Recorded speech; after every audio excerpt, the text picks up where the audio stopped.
Hey folks, welcome to the Broken Meeple, and this is a rather impromptu vlog, or vlog.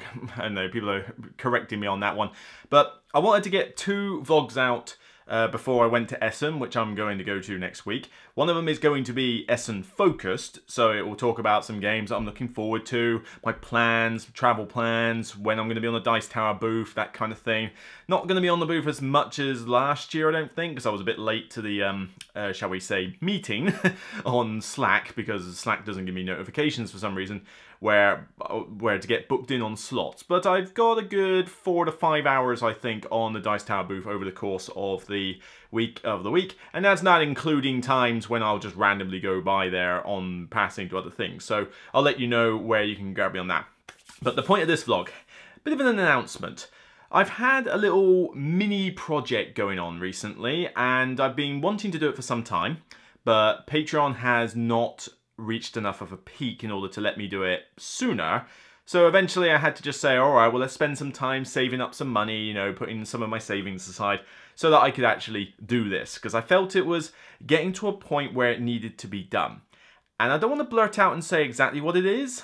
I'm just going to let this reveal kind of answer it for you.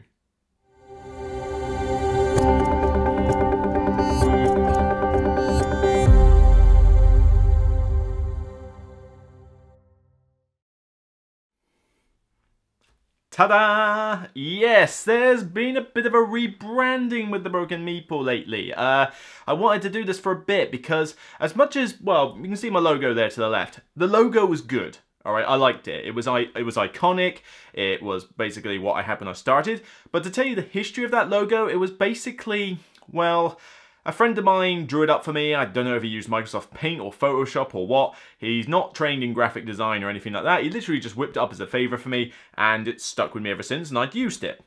Now, that's had pros and cons. Pro, I like the look of it. I thought it was a pretty solid, icon and logo to use. But there are some flaws with it, and those flaws came apparent a bit more recently when I was preparing for Essen. The main flaw that came about was that it wasn't suitable for embroidery. I wanted to get some proper shirts done, you know, and I mean polo shirts, not the tacky white t-shirts that you may have seen me wear at local conventions, you know, where it's like massive logo and stuff on the back and my like caption of it's only a game on the front and that, and they looked too tacky, it looked too amateurish, and I know that this whole channel is essentially amateurish and, you know, trying to just laid back, non-scripted, that kind of thing, but I do need to have a little bit of an image, and I do need to at least exert a little bit of professionalism, not to mention have a recognizable brand when it comes to talking to publishers and other people who want me to review their games, that kind of thing. And the problem with the previous logo was that it was just too much in it. There was too much text, well, not even any text. It was just too much thread, too much content in that logo to embroider it on a shirt, because I went to a local company called Sea Dog Studios. They're based in Portsmouth, UK. They've done the shirts. They've done that. Well, they ordered in the shirts. They did the logo. They taught me through the brand design process and everything. So very good studio, very friendly people. You know, I got helped all the way through. You know, constant email communication. So it was pretty good to work with them, and they're going to work with me again in the future because I want to do stuff like the award insignias and stuff like that, like Gateway approved or, you know, Broken Meeple approved, something like that. I need more ideas for how I'm going to do that, but, you know, that's in the works as well, and I'll get them to help me with things like banners for the website and that, because this is kind of a continual process. Yes, I've rebranded, but you're still going to see the old logo on YouTube and my blog website, you know, for a little while, because I need to get banners and stuff like that sorted, and that's going to take time, and obviously I'm not going to do that while I'm at Essen. So you'll see the old logo for a little while yet, but when I'm at a convention, you will see me with this, and possibly on more videos you will see me wearing this. Though I will say, as much as this is wickable polo shirt material, I was already pretty hot in the house anyway, especially as I'd been to the gym earlier, and I've obviously got lights on me. It's pretty warm even in this shirt, but obviously I tried it on when I was testing them out when they got ordered, and this was after a shower, you know, when I cooled down. I was perfectly like suitable to put on new clothes, and they felt fine. So it's only in front of a camera that a little bit bleh. But yeah, that's kind of normal, because when you've got 1, 2, 3, 4, 5 different lights poking at you in a warm room, which you can't open the window for, it gets pretty warm anyway. But suffice to say, I needed something to wear at a convention. Now, the whole logo change, I mean, you can see it on the screen, what the exact thing looks like, but it's basically, you know, the Broken Meeple, actually the title, so people can actually see, oh, it's you, the Broken Meeple or something, because if you don't know my logo, the previous one, how do you know who I am? You know, nobody recognizes Luke Hector, nobody recognizes, like, the Broken Meeple just by that logo, unless you're a fan of the show, in which case, thank you. But I needed something that publishers could recognize, because if I walk past them not wearing any, you know, if I walk past them in one of those white tacky t-shirts, they don't know who I am. They don't know what it is, just by that logo. And a few of them do, but not many of them. And I need to get the word out that, you know, I here, I exist, I want to work with you publishers. So I needed something obviously with a name. And in terms of the logo itself, we went for a few ideas, but I told them I wanted it to be recognizable. I told them I wanted to keep that kind of laid-back feature of this blog, you know, that even though I'm trying to up the professionalism a little bit, I wanted it to be still quite laid-back. But I also wanted that kind of, I don't know, that friendly demeanor. I wanted the Broken Meeple to obviously be like the forefront of the logo. And the tile in the background on the old one, it was just like a randomly drawn Carcassonne tile effectively. I wanted the tile to still feature. So we went through some ideas, and this was the one I personally, and a few friends of mine, I sort of flagged it by them as well, and a couple of other people like Tabletop Together and Adam threw them a line. But I wanted to see what it was, you know, what the opinion was, and this is the one we settled on. The idea being that it's basically a green tile with a meeple with a big like white line through it to represent it broken, and then the Broken Meeple at the bottom. The is in the green tile, and Broken Meeple is below it, so that even if you can't see the word the, you can see Broken Meeple, particularly as I'm wearing a navy polo shirt. This was the color I went for. You would have noticed I put on the Twitter poll a while back where I asked about polo shirt colors, so maybe the most astute of you kind of already figured out what I was doing at that point. But yeah, the reason I went for this one though is because you can probably see it on the screen using the shirt, but the image, it's got to be a 2D image in order to go on embroidery well, because 3D images on embroidery just don't tend to happen as often. I mean, look at the Dicetower logo, look at the game shelf, look at lots of different logos that other people have done. Notice they're pretty simple 2D images. Yeah, the Dicetower's got all those 3D dice, which are amazing. I wish I had one. But the main logo that recognizes, oh yeah, that's the Dicetower, it's that little 2D image of the blue Dicetower, isn't it? That's what you recognize as the Dicetower. So I needed something that people could recognize as the Broken Meeple. And of course, that means the image had to be simplified from what it was before. I'll miss the old image. Trust me, I will. I thought it was a great looking image, but sometimes when you have to get stuff on social media and on embroidery and like in business cards and that, you kind of have to dial it back a little bit. You know, less of the flashiness and a little bit more of the simplicity, but for something that's easily recognizable. Something that I could easily like put onto an award insignia or a banner, and that publishers could put on their board game covers or something if I say I really like a game, or something that could appear on a Kickstarter page. You know, you could have this logo appear and people can see it a lot easier on the page. So a lot of it is down to brand recognition. So I got a little bit sidetracked there, but I was saying like, yeah, pro, you know, the old one looked good, but con doesn't work on embroidery. But I think I've pretty much gone through all the pros and cons without even realizing it. It's just a case that, well, I suppose another issue was I didn't have the original image files for the old logo. All I had was literally a JPEG, maybe a PNG file for the old logo. I didn't have a Photoshop file or anything. So I couldn't make any changes to the old logo, and I can't remember what the old email was. I doubt my friend's got it either. I doubt he saved it all this time. So it was pretty much, that's the picture, that's it. So that caused a bit of a problem when I wanted to do edits. Like, you'll notice that it's worked on a couple of intro videos I've done, but you would also possibly notice that on like the thumbnails in particular with the reviews, you notice there's a little halo effect around the Broken Meeple itself. That's not an effect that I've put on Photoshop to be cool. No, that's the fact that when I try to remove the white background from the original file, that's what I have to leave because I can't get rid of that halo effect. I'm not a Photoshop expert, so maybe someone else there can, but that's why the halo effect's there. It is not a cool effect, it's just what it happened to do.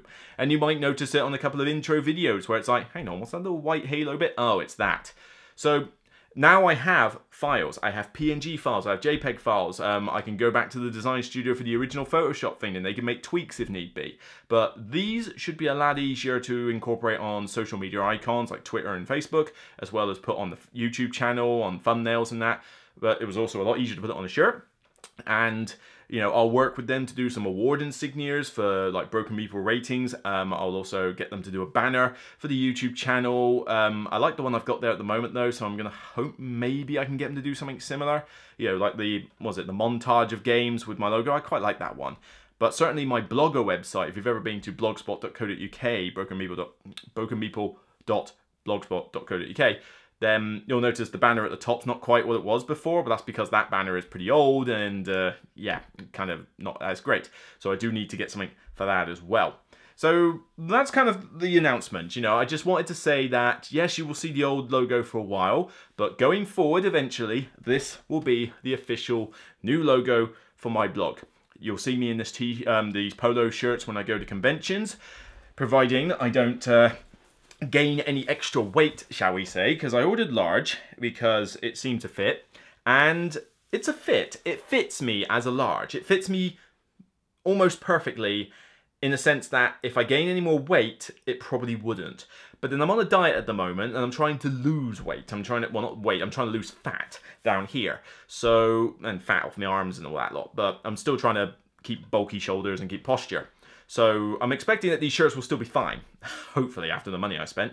But, you know, if I get any fatter, then these will probably get too small. And the other t-shirts I had, the second I put them in the washing machine, it's like, hang on, these have shrunk and now they barely fit. And it's like, there's nothing worse than a t-shirt that looks tacky, that doesn't fit. You know, rather than trying to portray, this is a blog that you might want to take seriously, no, it gave the image that this is some dude who's been to a pop concert and hasn't had a shower since. You know, it really didn't like portray what I wanted to say. So yes, local conventions, Essen, UK Games Expo, HandyCon, StabCon, whatever, you will see me in, well, hit and miss with things like StabCon and that because they are just local gamer ones. So maybe not so much that one. But HandyCon, I always expect to. GridCon coming up, I'll wear this to that. The UK Games Expo in Essen, definitely. I'm trying to think of other conventions, really. Well, like I say, whatever conventions I can wear this at. Oh, AirCon, I'll definitely wear it at that. In fact, it'll be colder up there, so it'll be good. But, yep, you'll see me in this. So you should be able to spot me at a distance probably easier because I won't just be wearing normal clothes. And like I say, I hope the logo is to your liking. You know, it's not as full 3D and vibrant, say, as the old one was. But then what comes with that is a few flaws that I just had to sort of say, you know what, it's time for a change. And, you know, you're probably thinking, if you're on the Patreon, then you're probably thinking, well, hang on, what happens to that goal then? I'll just delete it. You know, that goal will no longer exist and I'll bring some others forward. But, you know, I wanted to have a Patreon goal to get rebranded, but at the end of the day, I thought, yeah, I need these shirts and maybe it's now the time. So I put in a little bit of savings as well as, you know, a bit of Patreon income in order to try and get this rebrand done. So, yeah. Oh, and Dice Portsmouth, you'll see me wear this at game nights there. So this will be pretty good to wear over there. So, yeah, I'm excited to get this going and see if it makes a difference at Essen. See if any publisher recognizes me, you know, by sight or even just the name. You know, is the name enough? But we'll see. And I know some of you will probably be like, oh yeah, this is a cool new logo. And some of you will be, you know, oh, I prefer the old logo. And to be honest, in terms of full look, I do prefer the old logo. But I like the new logo and it's a function. It's more of a case of, I like the old one more for its look. I like the new one more for its functionality, and I needed a balance of the two, but more heading towards functionality, and that's what this logo will do for me. So hopefully this is a, you know, a positive thing for the future, and like I say, I hope most of you watch the channel because of the content rather than the actual logo that's stuck on the cover. But like I say, this will allow me to do a few little things like banners and business cards, and well, I'm going to use the old business cards for a while because I've still got about 500 of them in there, but I'll probably try and empty them around Essen, I think. But I'm certainly going to, you know, get banners for stuff. And the next big step, I think, other than getting the YouTube and banners sorted out, is probably sort out some award insignias, like I said. So, you know, like, you know, you got Dice Tower Approved, Dice Tower of Excellence, and Seal of Excellence, that kind of thing. I want to have a couple for me. so I can put them in my reviews and publishers could put them on boxes. But I also want 1 or 2 unique ones to me. If you watch that Angry Joe show, he has like a badass seal of approval. I need something like that, but not so much to say, oh yeah, this is a really good game, here's my badass seal of approval. It's more I wanted one for gateway games, because I always talk about like, oh, this is perfect for a game cafe, or this is a perfect introductory game. I therefore need an award insignia to do that. I just don't know what to call it, so if you've got any ideas, by all means, stick them in the comments. But yeah, if you think this is a good change, then let me know. I mean, if you think it's not the best change, then, well, you're welcome to comment in the comments section about it, but it's not like I can really change it now. I've kind of done it. I've got like I've got about 10 of these shirts. I've got this logo, spent the money, paid the invoice. This is done and dusted. So we'll see how that goes. Anyway, that's what I wanted to get off my chest. I've been wanting to talk about this for a while, but I wanted to keep it 90% a secret until now, with only a select few kind of being in the loop and a few astute people on Twitter going, why is he asking that question? Is he doing what I think he's doing? But yeah, like I say, I'll see you at Essen with this t-shirt on. And speaking of Essen, I better get on with the next vlog.